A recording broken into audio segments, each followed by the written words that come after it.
બ્રહ્માજી ભગવાનને છીક આવી અને એ છીકની અંદરથી વરાહ ભગવાનનો અવતાર થયો અને એ વરાહ અવતારની કથાનું નિરૂપણ કર્યું છે. વરાહનો અવતાર એ છીકમાંથી થયો અને છીકમાંથી કેવો થયો? નાનું એવું જંતુ પ્રગટ થયું. પણ જ્યારે દેવતાઓ આવ્યા હતા, શું કામ? તો કે રક્ષા માટે અમને કંઈક રસ્તો બતાવો. એટલામાં છીક આવીને એમાંથી આ જંતુ પ્રગટ થયું. એટલે દેવતાઓને થયું કે આ કેમ રક્ષા કરે? આવો વિચાર આવ્યો. એટલી જ વારમાં પેલું જે જંતુ હતું એને મોટું પહાડ જેવું સ્વરૂપ ધારણ કર્યું. આ જંતુ બીજું કોઈ નહીં પણ વરાહ રૂપે ભગવાન પ્રગટ થયા હતા. અને વરાહ અવતાર થયો. રસાતળમાં જઈ એ હિરણાક્ષ નામનો દૈત્ય હતો, આનો વધ કર્યો અને એનો વધ કરી અને પૃથ્વીને પોતાના દંતશૂળ ઉપર ધારણ કરી અને ભગવાન આખી પૃથ્વીને ઉપર લઈ આવ્યા છે.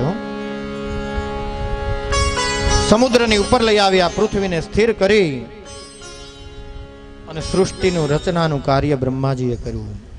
કે આસુર કેવો હતો એટલા માટે એનાથી દેવતાઓ ગભરાયા હતા. પૃથ્વીને લઈ ગયો એટલે પૃથ્વી રસાતળમાં ગઈ એટલે યજ્ઞ ન થાય, તપ ન થાય, દાન ન થાય, કોઈ જપ ન થાય, સત્કર્મ કોઈ કરી ન શકે.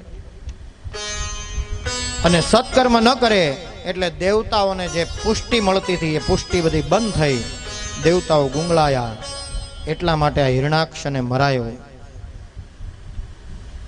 પૃથ્વીને ઉપર લઈ આવીને સ્થાપના કરી અને સૃષ્ટિની ઉત્પત્તિનું કાર્ય બ્રહ્માજી દ્વારા થયું.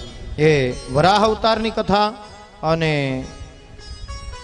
સૃષ્ટિની ઉત્પત્તિની કથા કરી. ત્યાર પછી વરાહ ભગવાન પણ શક્તિશાળી હતો, પણ સાથે સાથે એ હિરણાક્ષ કેટલો શક્તિશાળી હશે કે આખી પૃથ્વીને લઈ ગયો. એની સાથે ઘણા લાંબા સમય સુધી યુદ્ધ ચાલ્યું, મરાયો. ભગવાન જેવા ભગવાનને આ રાક્ષસો થકાવી દે. વરદાન ભગવાને જ આપ્યું હોય, પાછા થકાવે ભગવાનને. તો એ વરાહ અવતારની કથા, પૃથ્વીની ઉત્પત્તિની કથા બતાવી. પરીક્ષિતે કહ્યું કે એ તો ઋષિ હતા. પરીક્ષિત રાજાએ પેલા પૂછ્યું કે આ હિરણાક્ષ કોણ હતો ને અસુર કેમ થયો હતો? ત્યારે રાજા સુખદેવજી મહારાજે કહ્યું કે હે રાજન, આ હિરણાક્ષ છે એક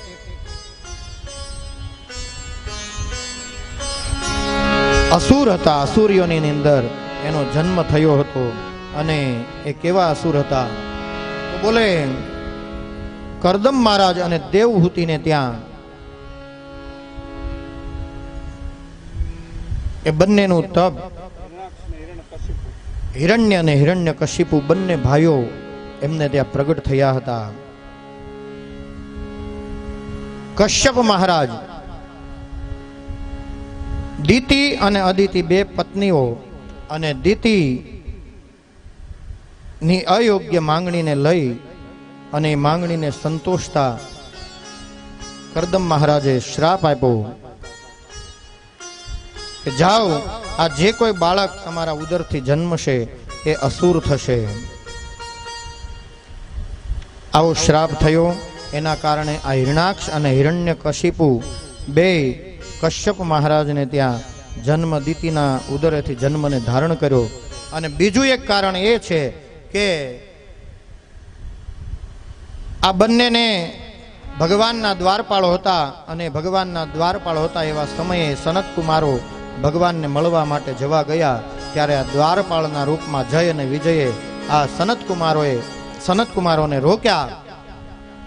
અને એ જ સમયે સનત કુમારોને ગુસ્સો આવ્યો કે અમે ભગવાનના પુત્રો, ભગવાનના બાળક, ભગવાનની નજીક રહેનારા, છતાં તમે અમને રોકો. શ્રાપ આપ્યો કે જાઓ, તમને ભગવાનથી વિયોગ થશે, ભગવાનથી તમે દૂર થઈ જશો 7 જન્મ સુધી. જય અને વિજય પ્રાર્થના કરી શ્રાપના નિવારણ કરતા એ સનત કુમારોએ શ્રાપનું નિવારણ બતાવ્યું કે જાઓ 7 જન્મ નહીં, જો ભક્તિ અને પ્રેમ ભાવે જો ભજશો તો 7 જન્મ લેવા પડશે, પણ વેર ભાવે જો ભજશો ને તો 3 જન્મની અંદર તમે પાછા અહીંયા પરમાત્માના દ્વાર ઉપર આવી જશો.